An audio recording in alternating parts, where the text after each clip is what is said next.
One of the biggest challenges I find my clients face is when they associate people's behavior with the individual involved. And they often don't recognize that there are many, many patterns of behavior that people learn in their life, and that we can encounter people who run these similar patterns.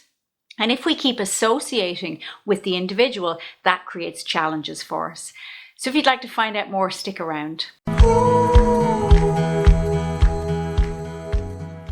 Hello, my name is Elfreda of Metta-morphics, and this video series is for people who often wonder if there's something wrong with them because of how they react and how they behave, because they've experienced some kind of challenging life experience or trauma.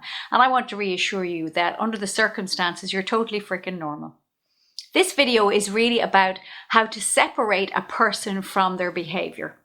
I often talk about this with my clients and say it's really about, in some ways, depersonalizing the experience of somebody else. So when we encounter somebody that impacts us in a negative way, so whether that's somebody who's narcissistic or whether somebody is abusive in any way, it can often be because they have a series of behaviors that they engage in that we respond and we react to. Now, if we associate those behaviors with that individual and we start to see it as that person, then if we have any connection to them, if we feel that we care about them or we love them in some ways, then we can often be triggered by those behaviors because we don't have healthy boundaries around those behaviors. So for example, if you're in a romantic relationship with somebody and the relationship ends and that person has been abusive, if they still can engage in some kind of abusive behavior, we can often then fall into the trap of thinking about them as a person and how we cared about them or how we loved them or the good things about the relationship. And when we do that, what that does is then it pulls us back into that dynamic and it lets us open our boundaries up. If we want to maintain our boundaries, we have to start to recognize that what the person's doing is behavior and that we have to respond to the behavior and respond with our boundaries. So that might mean if somebody is sending you endless text messages, for example, that you realize, okay, so that's a behavior they're engaging in to try and get a reaction from you.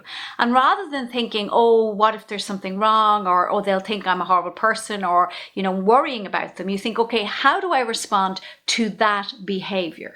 Now, if that behavior makes you uncomfortable or that behavior is unacceptable, then your boundary is, well, I don't respond. Or, and obviously in the case of somebody doing that repeatedly, that's the best response, is to not respond. So we have to separate the people that we love and we care about from their behavior. Equally, if somebody you care about behaves badly some days, so you have an argument with them, if you link that behavior to that person, then you're going to end up disliking them, being angry with them. It's going to impact the relationship. But if you separate and you say, okay, this is a behavior that this person has engaged in, how do I respond to that behavior? And if you want to maintain the relationship, then you think in terms of what are the boundaries that maintain the relationship or put the relationship first. And so, when we think in terms of maybe abusive relationships, people engage in a pattern of behavior of grooming, of belittling, of being aggressive, of then being apologetic or seeking forgiveness. And so those behaviors need to be responded to in a particular way. But if we link them to the person and then we think, oh, well, they're feeling bad or they're upset, then we become vulnerable.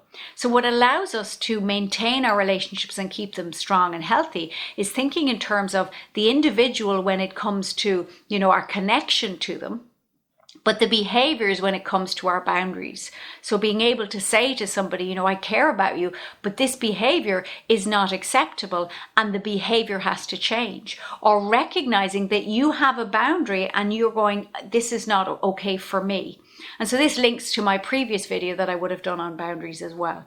And so when we think of people, if we want to have good relationships with them, we do have to separate sometimes their behavior from them as a person.